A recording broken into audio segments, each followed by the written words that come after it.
Please don't hurt me. I'll bear you strong children if you spare me." The words hung in the dusty air like smoke from a dying fire. Clementine Washington pressed her back against the charred wall of the abandoned homestead, her dark eyes fixed on the man who held her fate in his weathered hands. John Marston stood frozen in the doorway. His Colt revolver trembled slightly, the barrel pointed at the ground between them. The bounty poster crinkled in his other hand. $500. Dead or alive. The woman before him wasn't what he'd expected.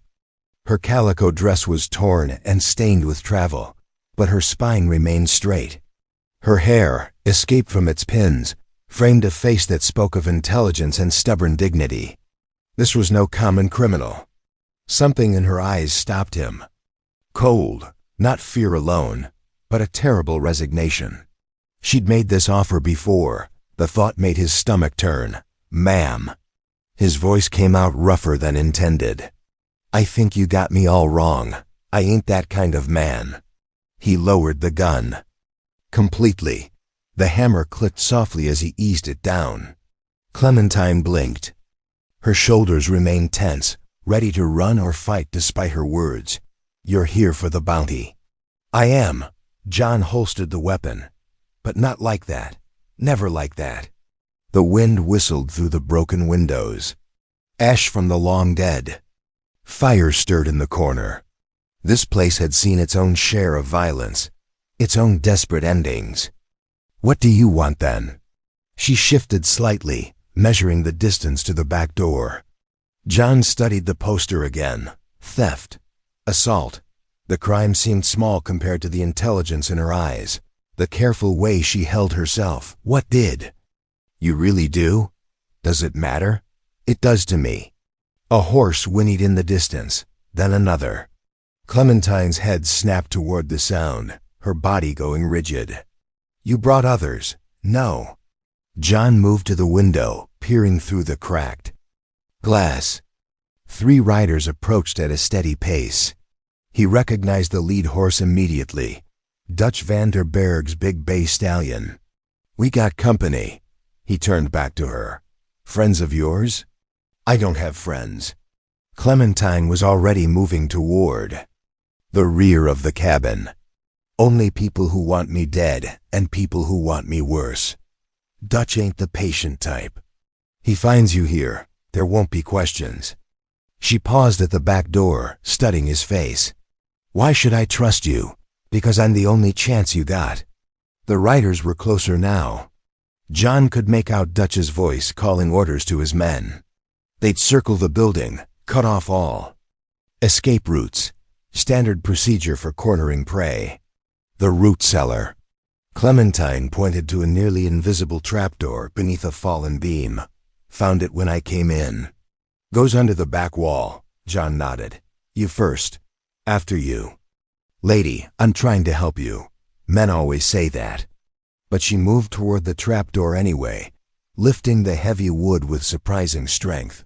The space below was narrow and dark. Ancient potatoes rotted in wooden bins. The smell of damp earth and decay filled the air. Clementine dropped down first, her movements quick and practiced. John followed, pulling the trapdoor closed above them just as boots thundered onto the front porch. The cellar was barely wide enough for both of them. John's shoulder pressed against hers in the darkness. She didn't pull away, but he felt her. Tension like a coiled spring. Above them, Dutch's voice boomed through the floorboards. "John Marston. I know you're in there, boy. That's something that belongs to me." John remained silent.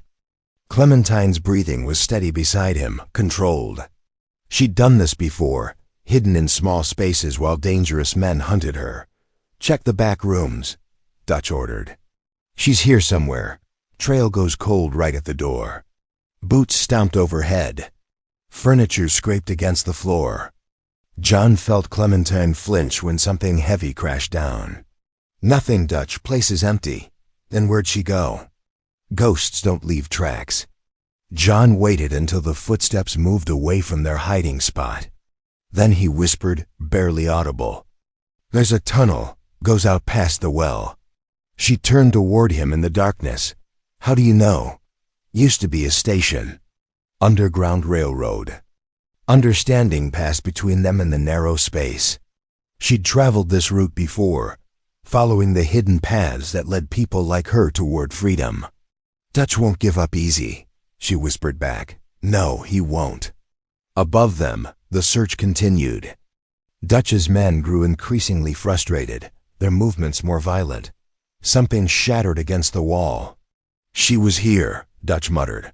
Blood on the wall, fresh tracks in the dust. John's hand moved instinctively toward his gun. If they found the trapdoor, there'd be no talking their way out. Dutch shot first and asked questions later. Maybe she doubled back, one of the men suggested. Headed for the river. Maybe. Dutch's voice carried doubt, or maybe she had help. The words hung heavy in the air above them. John felt Clementine's hand brush his arm, a warning to stay still. She understood the danger better than he did. Check the perimeter again, Dutch ordered. Look for any signs she left this place. The boots moved away from the cabin. John counted 3 sets of footsteps heading toward the corral. When the sounds faded, he pushed gently against the trapdoor. A thin line of light appeared. The cabin was empty. They'll be back, Clementine said as they climbed out. I know. John brushed dirt from his coat.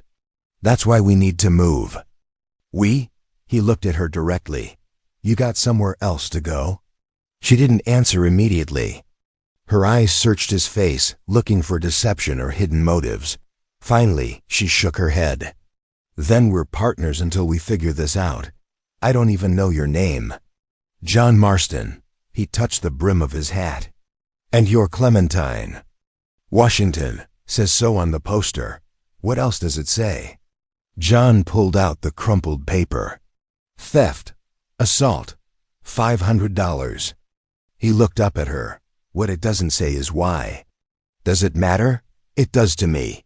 She studied his face for a long moment. Then she moved toward the back door, her decision made. Then I guess you'll have to earn that story.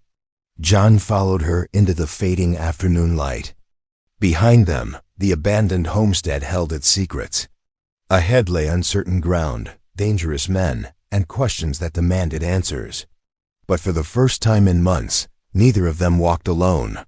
They moved through the scrub grass behind the homestead, their steps muffled by the soft earth. Clementine's skirts whispered against the brush. John's spurs were wrapped in cloth to silence their jingle. The afternoon sun beat down mercilessly. Sweat traced lines through the dust on their faces. Neither spoke of the heat or the thirst already building in their throats. Behind them, Dutch's voice carried on the wind. He'd found the root cellar. Smart girl, his words drifted across the empty land. But not smart enough. John's jaw tightened. Clementine kept walking, her pace steady despite the tremor in her hands. She'd heard those words before, felt the weight of men who thought her cleverness was a challenge to be broken. They reached a dry creek bed carved deep into the prairie. The banks offered cover from prying eyes. John slid down first, then offered his hand to help her descend. She ignored the gesture. Jumped down herself, landing with practiced grace.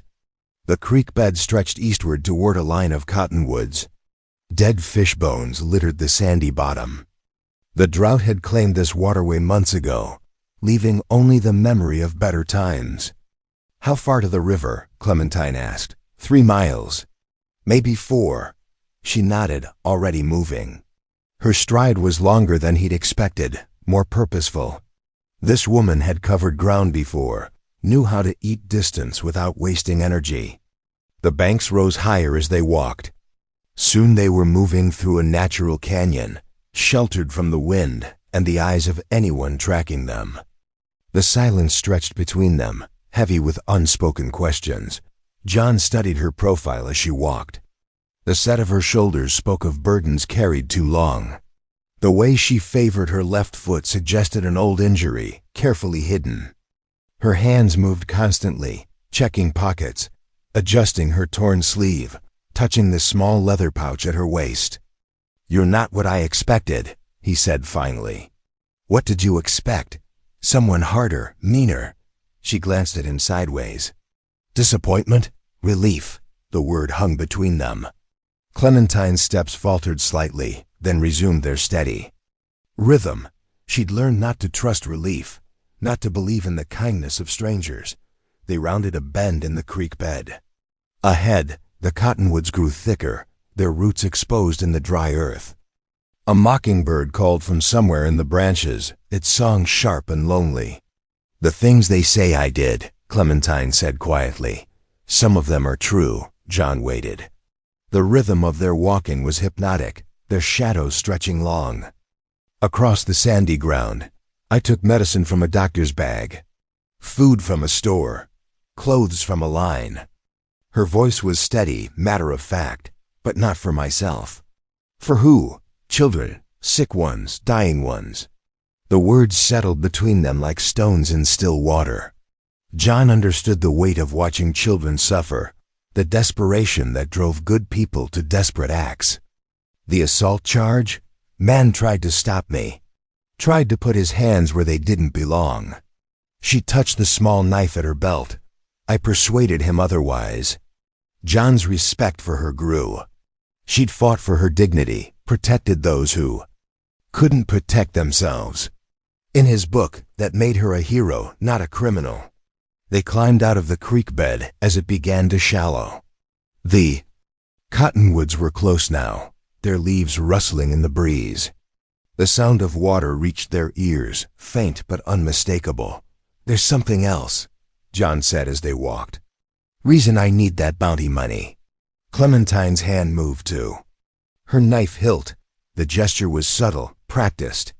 She'd learned to expect the worst from men who needed things. "My sister Clara, she's sick, real sick." John's voice roughened. "Doctor says she needs medicine from back east. Costs more than I make in a year. So you hunt people for money. I hunt bad people for money." Usually, the distinction mattered to him. Clementine heard it in his tone, the way he emphasized bad. She'd misjudged him, just as he'd misjudged her. They reached the riverbank. As the sun began its descent toward the horizon, the water ran low but clear, carving its way through red clay banks. Fish jumped in the shallows, their splashes the only sound in the gathering dusk. Clementine knelt beside the water, cupping it in her hands to drink.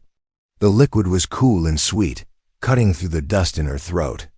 John waited his turn, watching the tree line for any sign of pursuit. "Your sister," she said when she'd finished drinking. "What kind of sickness?" "Fever that comes and goes, weakness. Doctor calls it consumption." Clementine's eyes sharpened. She'd seen the wasting disease before, knew its cruel progression. But she'd also seen people recover, given the right treatment and care. "There are plants," she said carefully, "herbs that can help. Not a cure, but they can make the breathing easier. Give her strength." Jean looked up from the water. "You know medicine?" "Some. My grandmother taught me before she died." Clementine stood, brushing dust from her skirts. "But the plants I'd need, they don't grow around here. Where do they grow?" "Apache territory. Mountains to the west." The words hit John with the force of a physical blow. Apache lands were dangerous for anyone, deadly for a white man and a runaway slave traveling together. But if there was a chance to help Clara, he had to take it. "How dangerous?" "Very, but I know people there. Traded with them before." Clementine met his eyes. "I help your sister, you help me get there alive. It was a fair trade. More than fair." John extended his hand, and this time she took it. Her grip was firm, calloused from hard work and harder living. "Partners," he said. "Partners."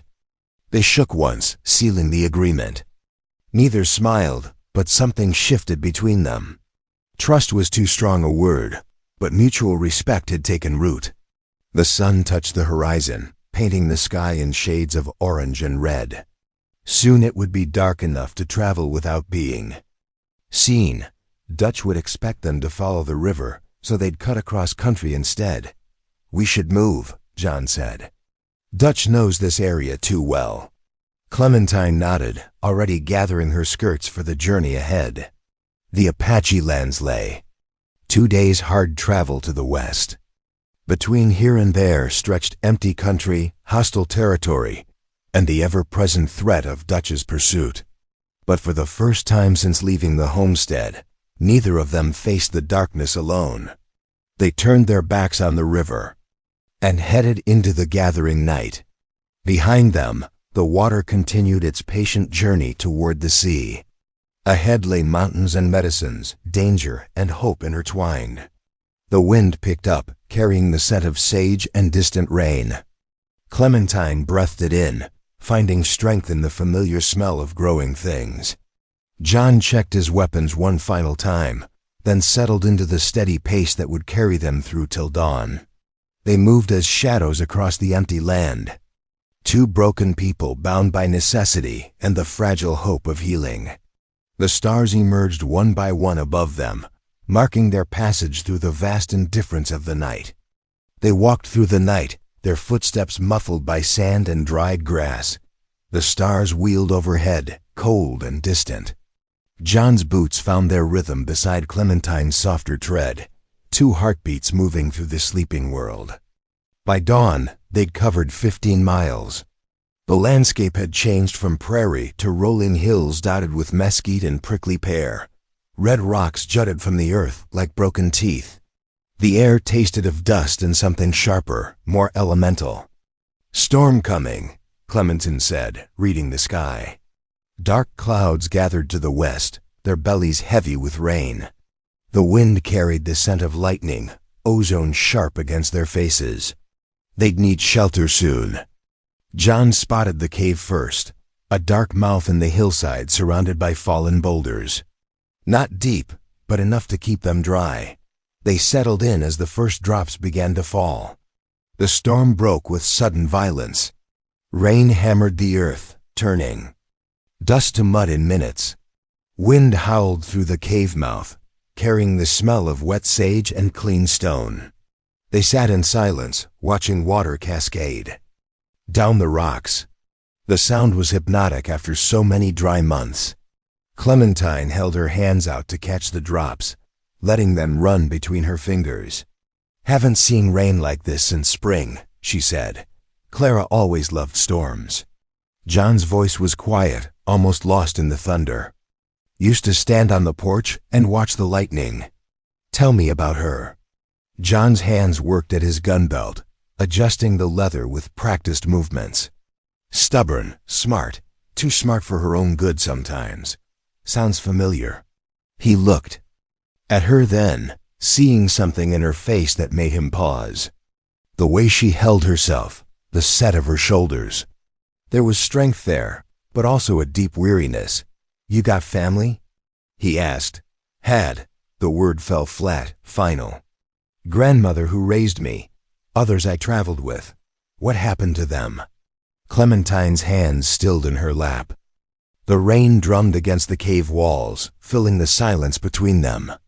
When she spoke, her voice was barely audible above the storm. "Sickness took some. Bounty hunters took others. The lucky ones made it north." John heard the grief in her words, the weight of too many losses. He'd seen that look before, on soldiers who'd buried too many friends. The walking wounded, carrying their ghosts. "I'm sorry. Don't be. We all knew the risks."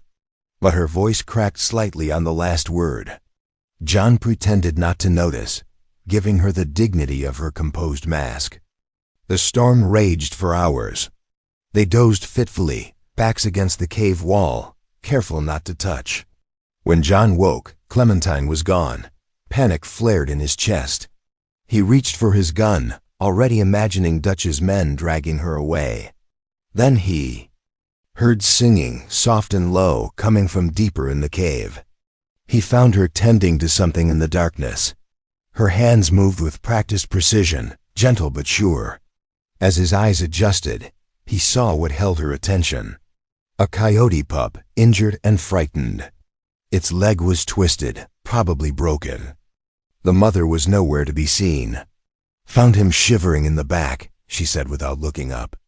Legs bad but not hopeless. She'd torn strips from her petticoat to make splints. The pup whimpered but didn't struggle, somehow sensing her intent to help.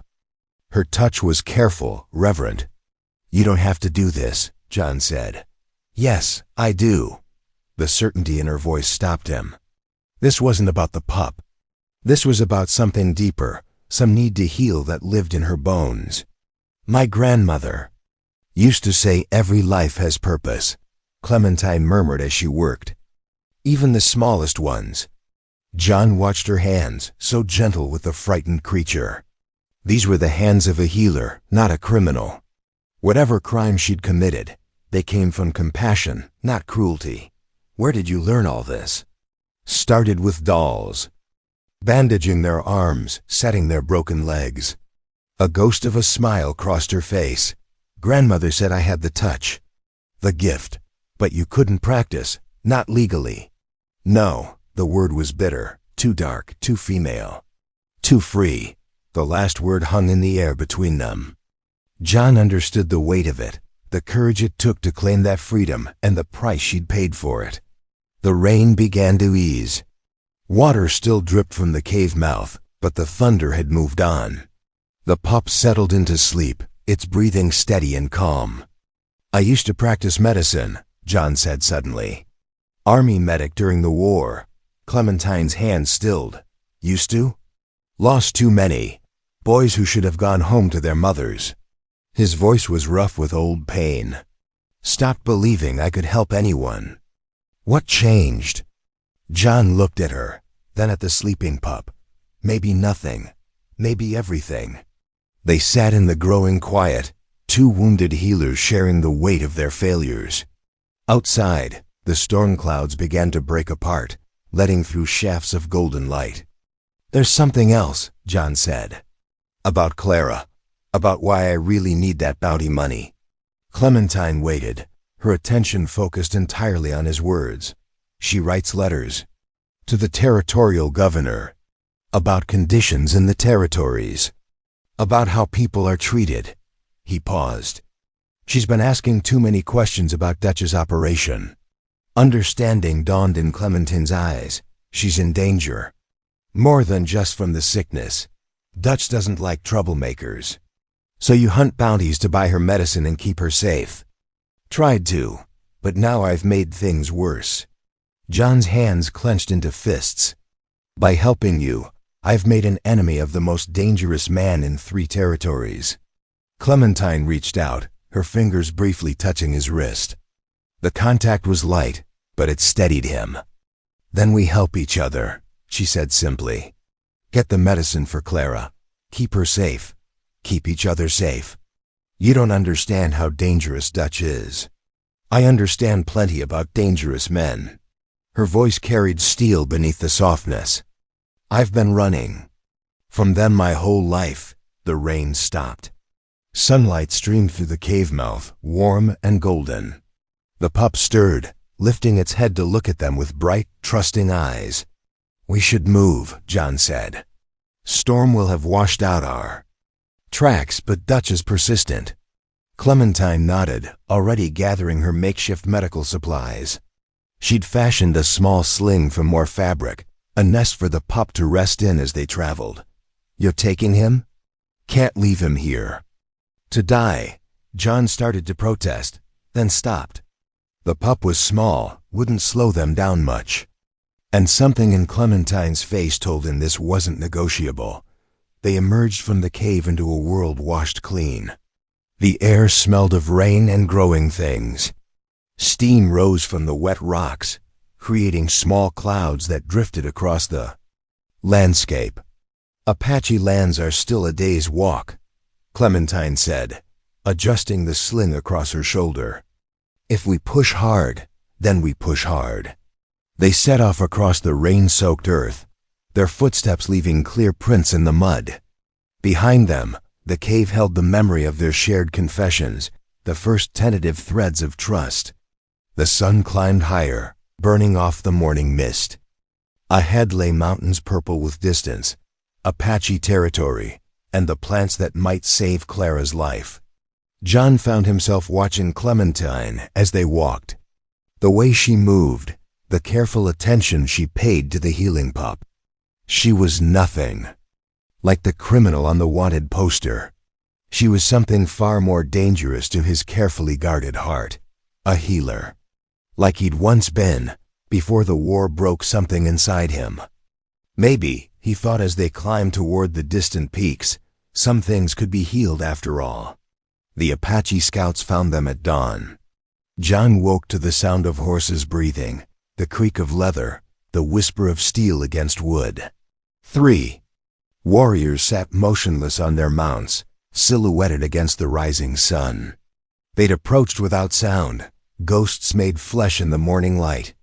Clementine was already awake, sitting cross-legged with her hands visible and empty. The coyote pup slept peacefully in her lap, untroubled by the tension that stretched between the two groups. "I know you," the lead warrior said in careful English. His face was weathered bronze, marked by old scars. "You traded with us before." "I did." Clementine's voice was steady, respectful. "Medicine for your people. Good medicine." The warrior's eyes shifted to John, taking in the gun belt, the white skin, the way he held himself. "This one is different. He is with me." The simple words carried weight. John felt the shift in the air, the way the other warriors relaxed slightly in their saddles. Clementine's reputation preceded her, bought them safe passage through the first test. "Chief Sitting Bull will decide," the warrior said. "You come, both." They followed the Apache scouts through country that grew more rugged with each mile. Red stone formations rose from the earth like ancient monuments. Pine trees clung to impossible slopes, their roots finding purchase in hairline cracks. The village lay hidden in a canyon, invisible until they were almost upon it. Lodges made of hide and timber clustered around a central fire pit. Children played in the shadows, their laughter echoing off the canyon walls. But something was wrong. The laughter was forced, desperate. The adults moved with the careful precision of people holding themselves together through will alone. "What happened here?" John asked quietly. "Sickness," one of the scouts replied. "The chief's son. Nothing helps." They were led to the largest lodge, its entrance flap decorated with symbols John didn't recognize. Inside, the air was thick with the smell of herbs and smoke. An old man sat beside a small fire, his face carved by years of leading his people through hardship. Chief Sitting Bull looked up as they entered. His eyes were dark pools of grief and fading hope. "You return," he said to Clementine, "but you bring a white man to our sacred place." "I bring a healer," she replied. "Like myself." John felt the weight of the chief's scrutiny, the way those ancient eyes seemed to see through flesh and bone to the truth beneath. He'd been evaluated by generals and politicians, but this felt different, more personal. "My son is dying," the chief said finally. "Your medicine woman tried. Our medicine man tried. The boy grows weaker. May I see him?" The chief gestured toward the back of the lodge. A young boy, perhaps 8 years old, lay on a bed of furs. His breathing was labored, his skin hot with fever. John recognized the symptoms immediately. Infection, deep and spreading, probably from a wound gone bad. Clementine knelt beside the boy, her hands gentle as she examined him. She pulled back the furs, revealing a bandaged leg. The cloth was stained with blood and something worse. "How long has he been like this?" "5 days," the chief replied. "Since the horse kicked him." John moved closer, his medical training overriding his nervousness. The wound was serious, but not hopeless. With proper treatment, drainage, the right herbs, the boy could recover. "The infection is spreading," Clementine said quietly, "but we can stop it." "How?" She looked at John, a question in her eyes. He understood what she was asking. This would require both their skills, his surgical knowledge, and her herbal expertise. "We work together," he sighed. The chief's eyes moved between them, weighing their words against his son's life. Finally, he nodded. "What do you need?" "Clean water, sharp knives, fire." Clementine was already moving, her hands busy with preparations, and privacy. "This will take time." The chief cleared the lodge of everyone except the boy's mother, a woman whose face held the same carved strength as her husband's. She sat in the shadows, watching every move they made. John cleaned his hands in the hot water, scrubbing until his skin was raw. Clementine prepared her herbs, grinding them into paste with practiced efficiency. The coyote pup watched from its sling, sensing the gravity of the moment. "I'll need to open the wound," John said. "Drain the poison.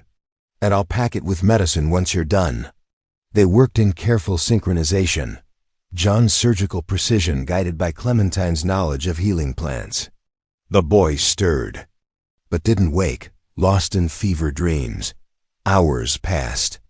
The sun tracked across the sky, sending shafts of light through the lodge's smoke hole.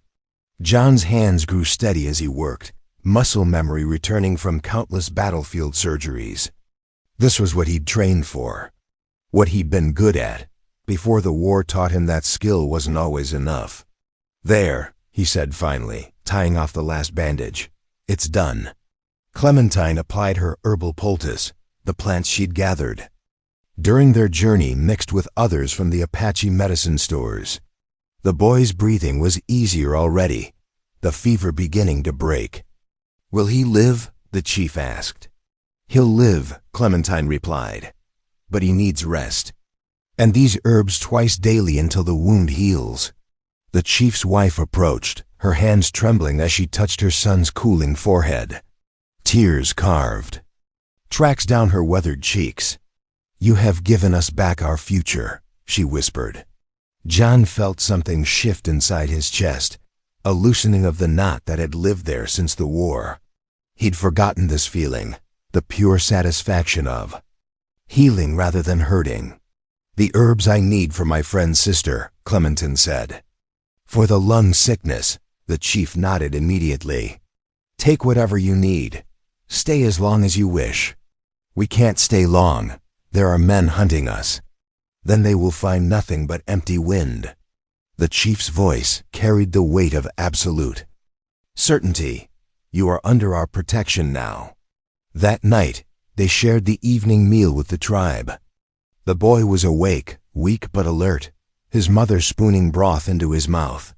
The other children played around the fire, their laughter genuine now. John sat beside Clementine, watching the flames dance. The coyote pup slept in her lap, its leg already healing. She'd saved 2 lives today, reminded him that he could still save lives too. "Thank you," he said quietly. "For what?" "For helping me remember who I used to be." She looked at him then, firelight catching in her eyes. "Maybe it's not about who you used to be. Maybe it's about who you're becoming." The words settled between them, heavy with possibility. Around them, the Apache sang their ancient songs, voices rising and falling with the rhythm of the flames. Tomorrow they would gather the herbs needed for Clara. Tomorrow they would face the journey back through hostile territory. But tonight, in this hidden canyon, they were safe. John's hand moved almost without conscious thought, covering Clementine's where it rested on the pup's fur. She didn't pull away. Her fingers turned, palm against palm, and for a moment they held onto each other and the fragile hope they'd built together. The fire crackled, the stars wheeled overhead, and in the silence between heartbeats, something new was born. Chief Sitting Bull watched them from across the fire, his ancient eyes knowing. He'd seen this before, 2 wounded souls finding healing in each other's presence. The tribe would remember this night when the medicine woman and the white healer saved more than just one boy's life. They'd reminded everyone present that some things were worth believing in. They left the Apache Canyon at dawn, saddlebags heavy with medicinal herbs. Chief Sitting Bull's son waved goodbye from his mother's arms, his fever broken, his leg healing. Clean. The coyote pup rode in a new sling across Clementine's chest, alert and curious about the world beyond the canyon walls. The journey back took them through country that felt different now. The same red rocks, the same endless sky, but something had shifted between them. John caught himself watching Clementine's hands as she worked, the way she held her head when listening to distant sounds. She was beautiful. The thought came unbidden, settled in his chest, like a bird finding its roost. Not the porcelain beauty of Eastern ladies, but something deeper. The beauty of competence, of compassion worn smooth by hardship. "Town's just over that ridge," John said as they crested a hill. "Clara will be waiting." But the valley below told a different story. Smoke rose from too many chimneys for a summer afternoon. People moved in the streets with the quick, nervous energy of those living under threat. "Something's wrong," Clementine said. They approached the town carefully, keeping to the shadows between buildings. The saloon was packed despite the early hour. Voices carried through the bat-wing doors, tense and angry. "Dutch has got the whole place scared," someone was saying. "Looking for that bounty hunter and his woman." John's blood went cold. They'd been so careful, covered their tracks, taken the long way around. But Dutch had anticipated their destination, laid his trap where it would hurt most. "We need to get Clara and leave," he whispered. "Where is she?" "Boarding house. End of the street." They made their way through the back alleys, using outbuildings and wagons for cover. The boarding house sat quiet in the afternoon heat, its windows dark. Too quiet. John's hand moved to his gun as they approached the back door. Something was wrong. Clara always kept the kitchen window open, always had music playing on her little music box. The silence felt like a held breath. The door was unlocked. Inside, the kitchen was neat, undisturbed. Clara's apron hung on its peg. Her teacup sat clean and dry beside the sink. But she was nowhere to be found. "Clara?" John called softly. No answer. They searched the small rooms, finding nothing out of place, but everything wrong. Clara's bed was made, her clothes still in the wardrobe. But her traveling bag was gone, along with her papers and the small derringer she kept for protection. "She left in a hurry," Clementine observed, "but she packed." John sank into Clara's chair, his head in his hands. They'd come so far, risked so much. The herbs that could save her life sat useless in his saddlebags while Clara herself had vanished. "There's something else," Clementine said quietly. "Look at this." She'd found a letter on the kitchen table, hidden beneath a dish towel.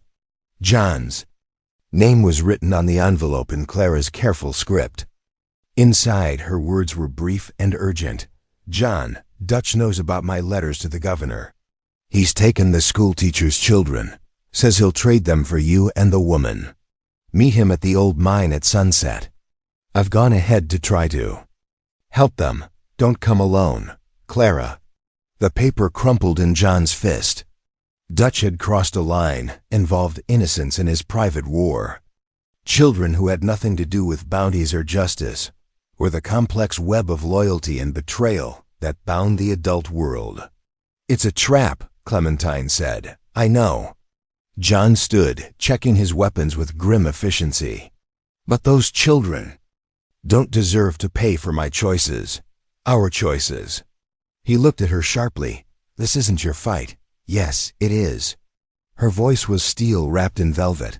"I'm tired of running. Tired of letting men like Dutch decide who lives and who dies." They prepared in silence, checking weapons, dividing the medicinal herbs between them in case they were separated. The coyote pup sensed the tension, whimpering softly until Clementine soothed it with gentle touches. "If something happens to me," she said, "take the pup to the Apache. They'll care for him. Nothing's going to happen to you." "John," she turned to face him fully, "what I said that first day, about bearing children, I was scared, desperate. But if we survive this, if we find a way to build something together, I want you to know that those words didn't come from weakness. He moved closer, his hands finding her shoulders. What did they come from? Hope, the first I'd felt in years. They stood there in Clara's kitchen, the weight of unspoken feelings heavy between them. John's thumb traced the line of her cheek, and she leaned into the touch. "We'll get through this," he said. "Together." Together.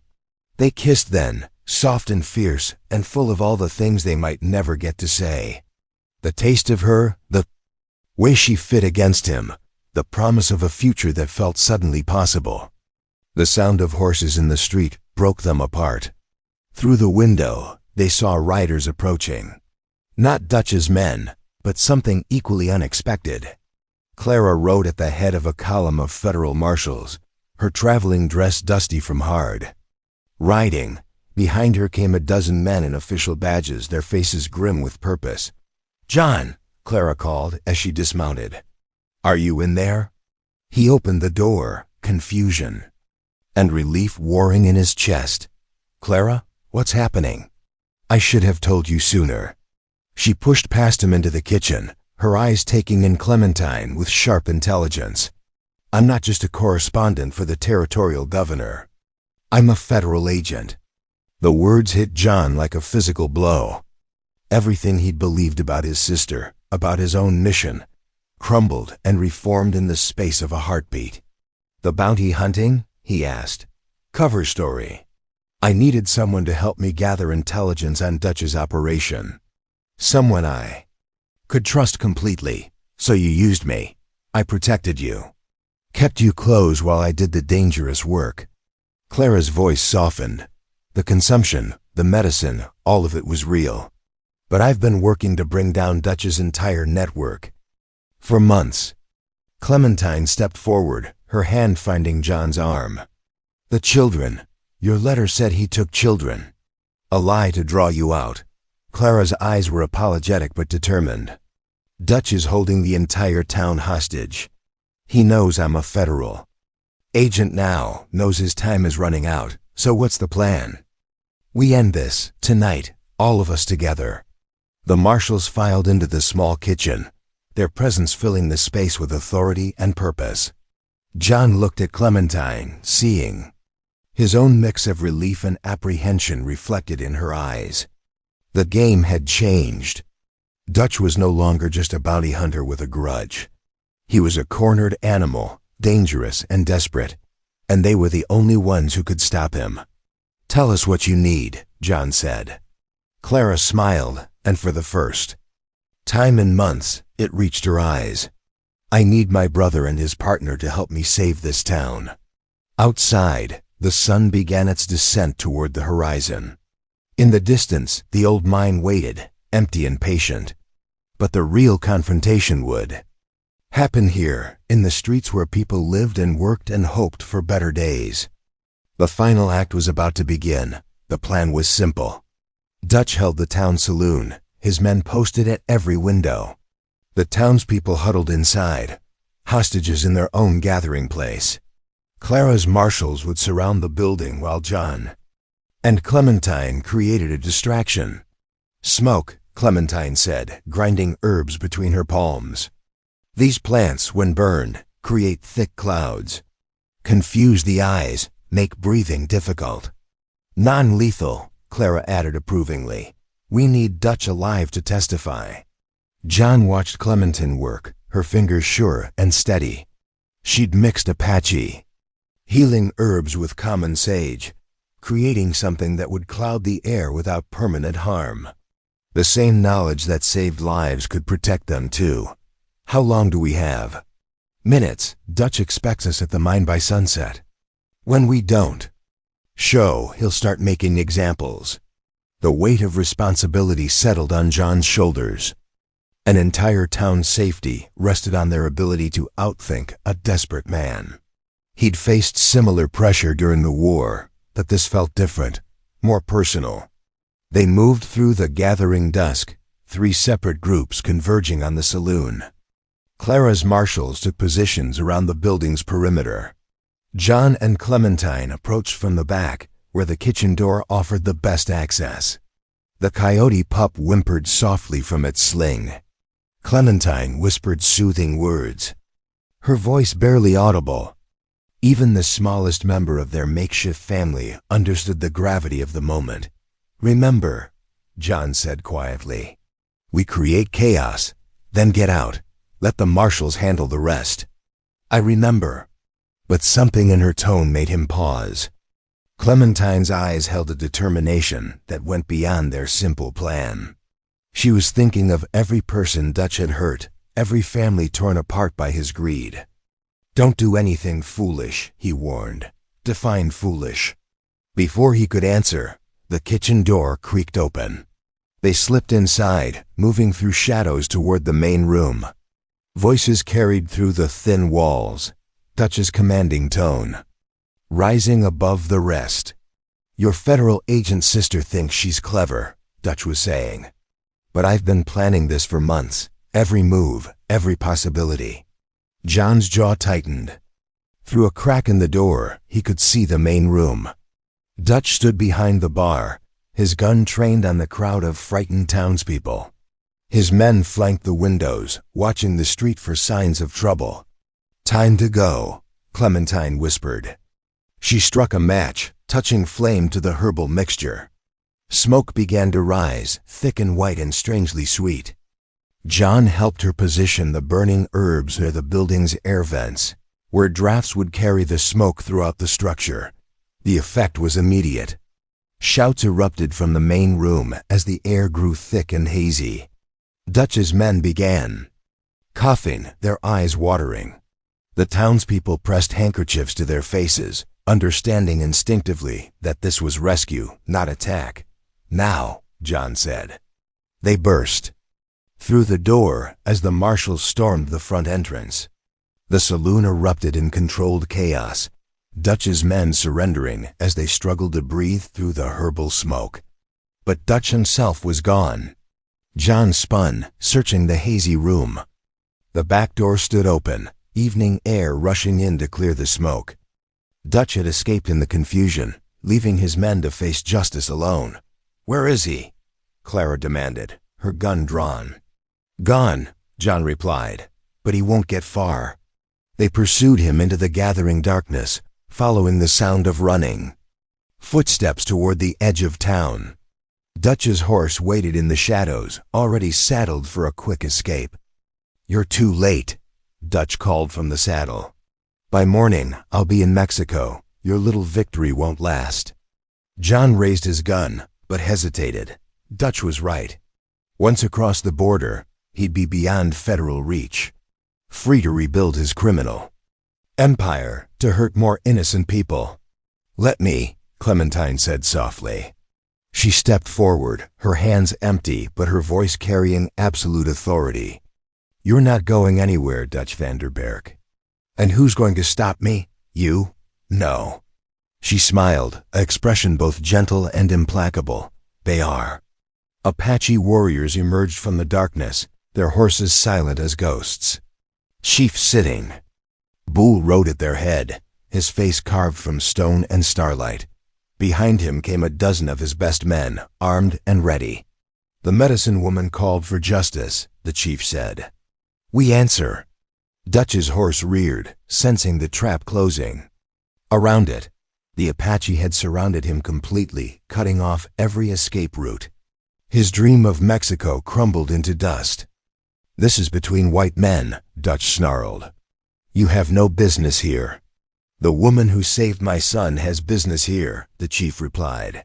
"That makes it our business too." Dutch's surrender was swift and final. Faced with overwhelming odds, he threw down his weapons and raised his hands.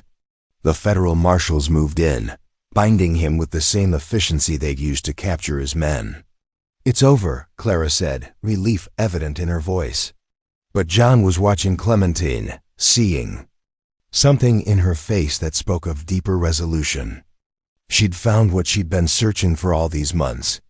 Not just freedom from pursuit, but the strength to stand and fight for what was right. 6 months later, they stood in the same spot, But everything had changed. The old homestead had been rebuilt, transformed into a combination home and medical clinic. A sign by the front door read, "Marston and Washington, Healing Arts." The coyote pup, now grown into a sleek adult, played in the yard with two human children. Arthur and Sadie, orphans from the territory, had found their way to the clinic and stayed. Their laughter filled the air, bright and hopeful. "The governor's letter came today," Clara said, approaching from the house. "Official pardons for all charges, and a commendation for service to the territory." John smiled, his arm around Clementine's waist. "What does it say?" "That you're both heroes. That what you've built here is exactly what the territory needs." They'd treated everyone who came to their door. Apache warriors and white settlers, former slaves and children of former masters.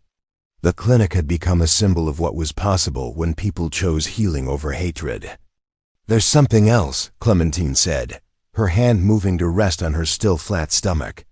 "Something I need to tell you both." John looked at her, understanding dawning in his eyes. The hope she'd spoken of that first desperate day had become reality in ways neither of them had dared imagine. "A baby?" Clara asked, her voice soft with wonder. "A baby," Clementine confirmed. "Due in the spring." John pulled her close, his heart full of gratitude for the woman who'd changed his life with a desperate plea and stayed to build something beautiful. Around them, the clinic bustled with activity. Patients seeking healing, children seeking homes, communities seeking hope. The sun set over the rebuilt homestead, painting the sky in shades of gold and crimson.